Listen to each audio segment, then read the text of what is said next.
There are new bombshell claims today from royal insiders who say King Charles's cancer is incurable and he will likely die with the disease. The royal family is once again at the center of global attention, but this time the news is far more concerning.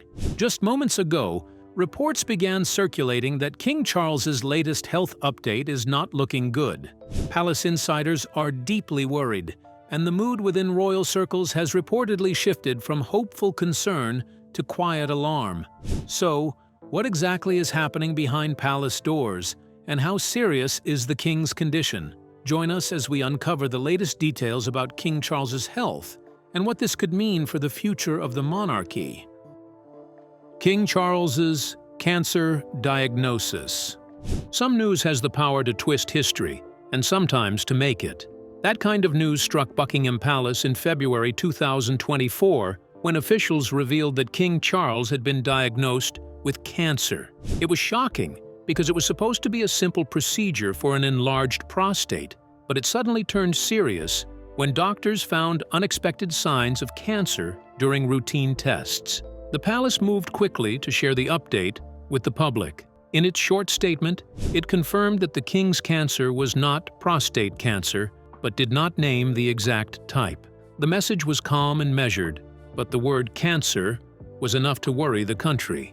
For many people across Britain and the Commonwealth, it was the first real health concern of his reign, one that has started to change history as we know it. Stay with us because you would not want to miss what's coming next. At that time, King Charles had only recently settled into his new role.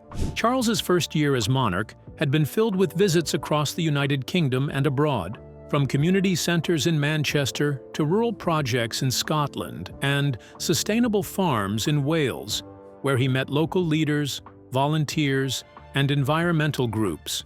He continued to champion causes close to his heart, such as the Prince's Trust and his long-running environmental initiative, the Terra Carta. King Charles also lent his support to global efforts for climate action, speaking about conservation and biodiversity at events connected to COP28. His enthusiasm and hands-on approach gave people the sense that the monarchy was in steady hands after the passing of Queen Elizabeth II. So when the diagnosis came, it caught even those closest to him off guard. According to reports, some of his senior aides were told only hours before the public announcement. They had noticed he had seemed slightly more tired in recent weeks, but assumed it was simply due to his schedule. Inside the palace, there was concern but also a strong desire to remain calm and optimistic. The official message said that the king was staying positive in spirit and had already started treatment. It also said he would continue to handle important state matters, like reading and signing government papers and meeting the Prime Minister, but would postpone larger public events for the time being. In the days after the announcement, there was a wave of support from across the world. Leaders from every continent sent messages of encouragement. Crowds gathered outside Buckingham Palace, leaving flowers, cards, and notes. Many people saw this as a reminder that the monarchy, despite its traditions, could still inspire a very human kind of empathy. Behind closed doors, doctors began preparing a treatment plan designed specifically for the king. His condition required ongoing medical supervision and regular therapy sessions. During his treatment, King Charles split his time between Clarence House in London and Sandringham, taking the opportunity to rest in privacy while remaining engaged with his royal duties. Those close to the king later said that he found it difficult to slow down. Charles had always been someone who preferred to stay busy, reading reports, writing letters, sketching designs, or working on his environmental projects. Even while starting treatment, he insisted on receiving his red box of official papers every day. A few weeks later, photographs showed the king leaving Windsor Castle for a short walk with Queen Camilla. He looked thinner, but relaxed, smiling and waving to the cameras. That image reassured many who had worried that he was seriously unwell. By early spring, he felt strong enough to return to limited public duties. King Charles' first appearance was at a hospital specializing in cancer care. The visit was quiet, but powerful. He spoke gently with patients about their experiences and thanked doctors and nurses for their dedication. For many, this was one of the most meaningful moments of his reign so far, a monarch facing illness, using his own story to encourage others to seek help early and stay hopeful. Still, every public step was carefully planned. Doctors worked with palace staff to design a schedule that matched his energy levels.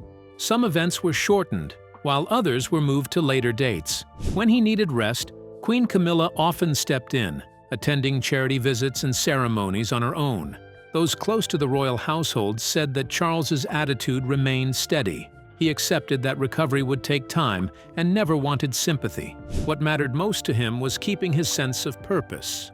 According to close sources, Camilla has mentioned that the king's dedication to his work helped him stay positive and focused while undergoing treatment. However, as the months went on, the palace began to share small but encouraging updates.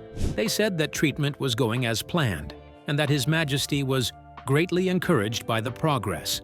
He continued to hold weekly meetings with the Prime Minister and stayed in regular contact with the Prince of Wales, who took on more public roles during this period. The two men were said to be in close communication, reviewing plans for royal events and state visits. The king also stayed active behind the scenes. He reviewed projects connected to the prince's trust, wrote letters of support to environmental groups, and even joined a few meetings by video call. In quieter moments, he spent time at Sandringham, walking in the gardens and painting watercolors, one of his lifelong hobbies.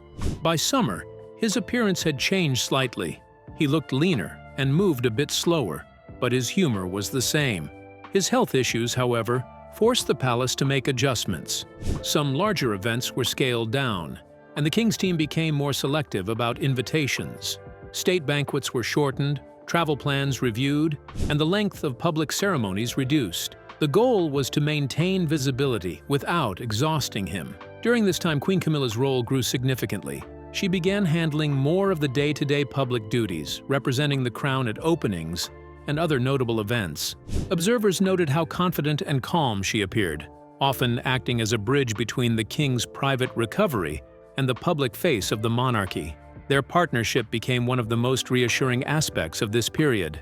While Charles managed his health quietly, Camilla ensured continuity. Together, they presented an image of teamwork, steady, composed, and determined. In the background, royal doctors continued to track his progress carefully. Friends said that the king followed every piece of medical advice closely. He adjusted his diet, included more rest in his routine, and focused on gentle exercise. Those who worked with him described a man who had accepted his limitations but refused to give up his sense of responsibility. Later in the year, when the palace confirmed that his treatment was continuing successfully, many across the country felt relief. The news was brief but hopeful. Even though full recovery was expected to take time, it was clear that the king's determination and discipline were helping him through. By the end of 2024, it looked as if the health scare was finally over, until a sudden turn in March changed everything. Keep watching as we dive into what happened next. King Charles' recent health crisis. On the morning of March 27, 2025, after a few quiet months from the monarch, what many had feared returned. King Charles was admitted to hospital following a round of scheduled cancer treatment. It had been a planned visit, but what followed quickly drew nationwide attention. Doctors, concerned by temporary side effects from ongoing therapy, recommended that the king remain under observation for a short period. Buckingham Palace issued a statement describing it as a precaution, emphasizing there was no emergency. Still, even that calm language could not prevent public worry. People thought the scare was over, but the late March hospitalization was a reminder that the journey was far from over. At the hospital, specialists adjusted the king's medication and monitored his response to treatment. Doctors were reportedly pleased with his stability, but the palace chose its words carefully. Every update was measured, balancing the king's right to medical privacy with the public's need for reassurance. The image of King Charles spending a night under observation made headlines across Britain. Outside the hospital, television crews and well-wishers gathered, sending messages of support. Inside Buckingham Palace, aides worked round the clock to manage communications. Each statement was reviewed by the King's medical team before release. That by your service and ministry to all your people, justice and mercy may be seen in all the earth. Ensuring accuracy without unnecessary detail. The challenge was delicate, to maintain public calm while avoiding speculation.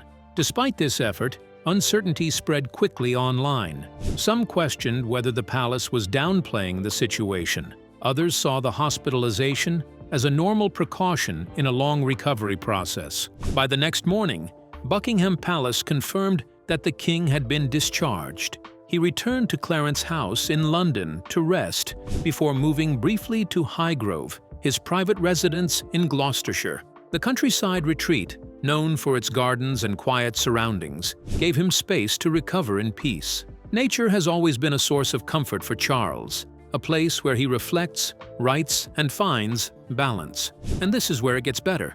Stay with us. By early April 2025, the palace announced that His Majesty was resuming light duties under close medical guidance.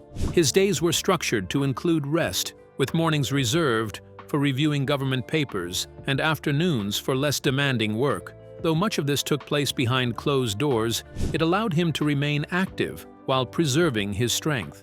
His first public engagement after the March scare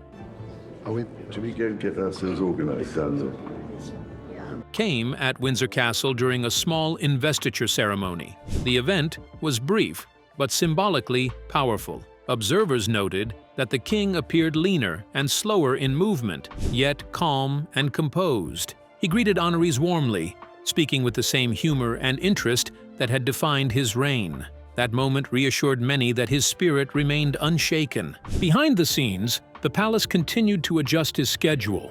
Larger events were delegated to other members of the royal family, particularly Queen Camilla, who had already taken on a growing role. She became a constant presence, attending public events, hosting receptions, and maintaining the rhythm of royal duties while the king focused on his health. Her steady composure reassured the public that the monarchy remained stable, even in challenging times. In early April, despite lingering concerns, the palace confirmed that King Charles and Queen Camilla would go ahead with a long-planned state visit to Italy. The trip surprised many, given his recent hospitalization, but it reflected his determination to demonstrate continuity. The visit was carefully designed to suit his condition. The king met Italian President Sergio Mattarella at the Quirinale Palace and held discussions with Prime Minister Giorgia Meloni on topics close to his heart: environmental cooperation and sustainable development. He addressed Italian lawmakers, speaking about climate change and international unity, subjects he has championed for decades. Observers noted that his schedule was lighter than usual, with longer breaks between events. Queen Camilla took on a larger share of public appearances, attending cultural visits and dinners when the king needed to rest. Her poise and confidence drew praise from diplomats and media alike. By the end of the visit, both the palace and the Italian hosts described the tour as a success, not just diplomatically, but personally, a testament to the king's resolve to continue serving despite health challenges. Returning to London, the king's summer routine reflected a quieter rhythm.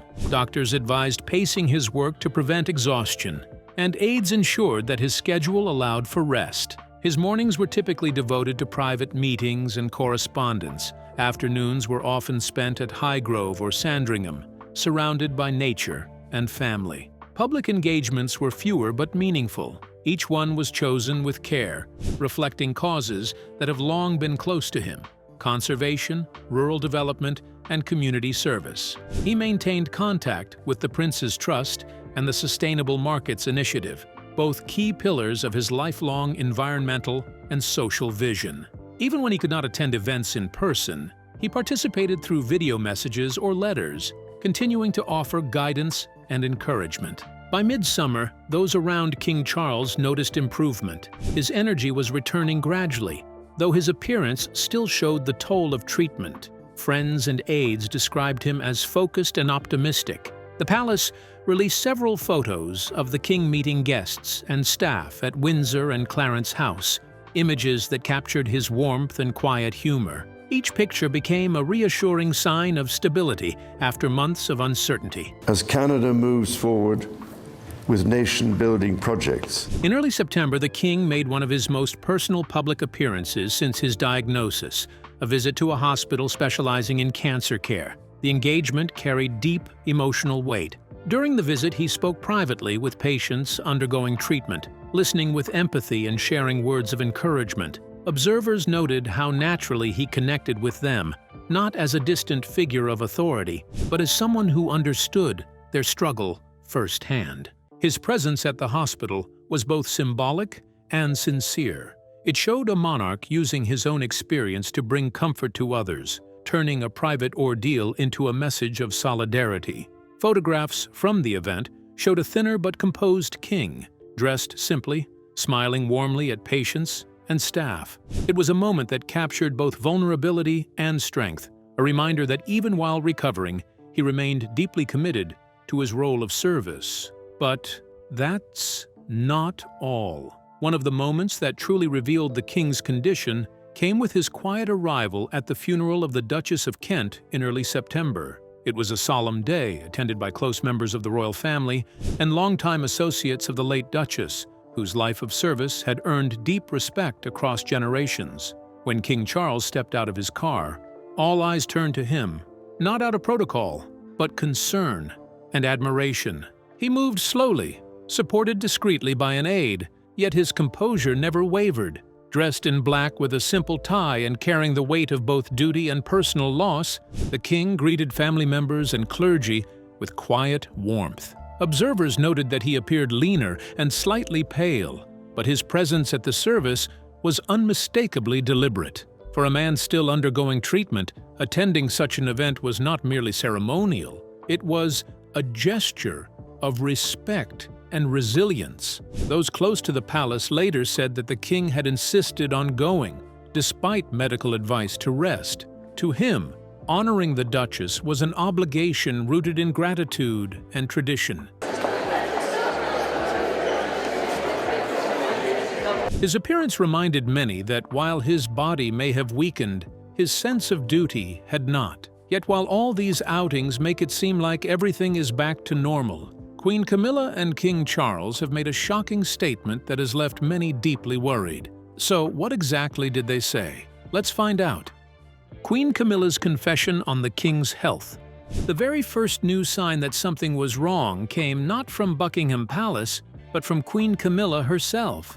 During one of her recent public visits at a reading event in Bath, she appeared as poised and elegant as always, but something was different this time. Her smile was softer, her tone quieter, her eyes slightly distant. After the ceremony, when a member of the crowd gently asked how the king was doing, she paused, just long enough for the silence to speak first, and then said quietly that he was doing the best he can. It was a short reply, but the way she said it carried more weight than any official statement could. For those listening closely, it sounded less like reassurance and more like honesty, the kind that only slips through when someone is carrying more than they show. Just days later, the Queen made headlines again. But this time, it wasn't about royal duties or state engagements. It was something far more personal. She had lost one of her dearest and oldest friends, Dame Jilly Cooper, the beloved author and literary icon, who tragically passed away at the age of 88 after a fall. In a heartfelt tribute released through the palace, Camilla wrote that she was deeply saddened by the loss, describing Jilly as a legend in her own lifetime and a wonderfully witty and compassionate friend. The words were tender and full of love, but they also revealed something deeper, a quiet exhaustion, a hint of emotional fatigue that only comes from facing too much loss at once. For those who have been following the royal family closely, this moment felt different. It wasn't just about saying goodbye to a cherished friend. It was also about a queen trying to stay strong while standing beside a husband whose health has become a daily battle. Because while Camilla was grieving privately, has, as yet, made its way into any of the Linklater rooms. King Charles's condition was quietly becoming more serious. According to new reports from the Daily Telegraph, doctors have confirmed that the king's cancer is not curable, but manageable, meaning it can be treated and controlled, though not entirely defeated. The statement was clinical, but the implications were heavy. It suggested that this was not a temporary illness to recover from, but a long-term condition that would shape the rest of his reign. Royal insiders, however, say that the king has accepted this reality with his trademark determination. He continues to work through briefings, meetings, and daily correspondence, often insisting on his red box of state papers even on days when his energy is low. Those who have seen him in recent weeks describe a man who remains mentally sharp and deeply focused, even as his physical strength wanes. But other accounts paint a more troubling picture. Reports from Radar Online claim that Camilla has reviewed the king's health has deteriorated significantly in recent months, that he now walks with a cane, moves more slowly, and relies on longer periods of rest between engagements. Some sources even allege that he has turned occasionally to whiskey in the evenings to numb the discomfort and help him sleep. While Buckingham Palace has not commented on these claims, the change in tone around royal communications has been noticeable, with less frequent updates, shorter appearances, and more silence from behind the palace walls. And then came the king's own words. Words that seemed to confirm what everyone had quietly begun to suspect. During a visit to the Midland Metropolitan University Hospital, King Charles was speaking with patients when one woman remarked that she was wearing out. The king smiled wryly, then replied, "That's the terrible thing I'm discovering. Bits don't work so well once you're past 70. It was a classic Charles moment, honest, understated, and laced with dark humor. But beneath the laugh, it was also an admission, a quiet acknowledgement that age and illness were beginning to take their toll. For many across Britain and the Commonwealth, that remark hit differently. It didn't sound like a joke. It sounded like a truth shared between two people who understood pain. And one of the most shocking revelations came when reports surfaced that the king had finalized what was described as his last will. The details were never fully confirmed, but the mere mention of it sent waves across the media. For many, it was a sobering reminder that His Majesty was preparing not just for recovery, but for the realities of what lay ahead. With this revelation, how people see the royal couple has quietly changed. Not long ago, they seemed to show the world that everything was under control, that life at the palace had returned to normal. But through these small, telling gestures, it's become clear that things are far from all right. And now, royal watchers are left with one pressing question. What would happen to the monarchy if King Charles were to leave the scene? Curious to find out? Stay with us. The future of the monarch without King Charles. To find out how the monarchy might look without King Charles, we have to take a step back to see how the royal family has managed to carry on during the long months of his illness. Through quiet adjustments and shared responsibilities, each member has played a role in keeping the crown steady, even as uncertainty loomed over the throne. Starting with Prince Harry, who was once a beloved royal and now living thousands of miles away in California. His relationship with the monarchy has been one of the most strained in recent history. For years, his absence created a noticeable gap in the royal circle. Yet, when news of his father's illness first broke, something shifted. Reports emerged that Harry had flown to London to see his father, a brief visit, but one that signaled a sign of reconciliation. Though their meeting was private and short, it reminded the world that beyond the tension and distance, there was still family, still love. It may not have fixed everything, but it showed that in moments of crisis, blood still mattered more than headlines. Then there was Princess Anne, the king's sister and perhaps the most dependable figure in the entire royal lineup. Known for her no-nonsense attitude and tireless dedication, I hope you've all had a chance to see this cake, because it really is stunning. Princess Anne quietly became one of the monarchy's strongest pillars during this time. While the king rested and recovered, Anne stepped forward, attending ceremonies, opening hospitals, and representing the crown with her trademark humility and focus. She didn't seek attention or sympathy, she simply got on with the work. Her presence gave the monarchy a sense of stability, the kind that doesn't need grand speeches, only quiet consistency. Prince William, meanwhile, found himself stepping closer to the center of power. As heir to the throne, his every move began to carry new weight. Balancing his father's health concerns and his own young family, William gradually took on more public duties, from representing the king at major events to chairing private meetings on key national matters. Behind his calm expression, there was a man preparing for a future that might come sooner than expected.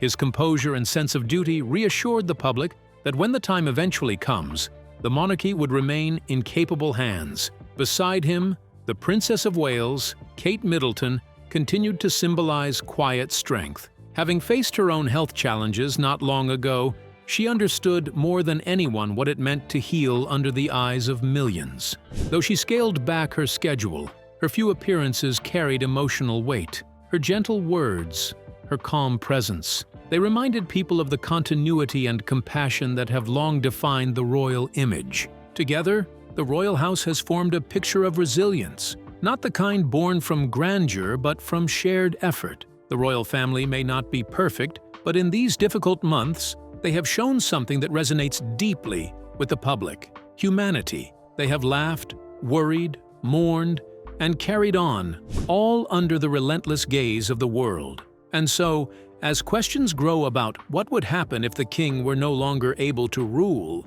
this recent chapter offers a glimpse of the answer.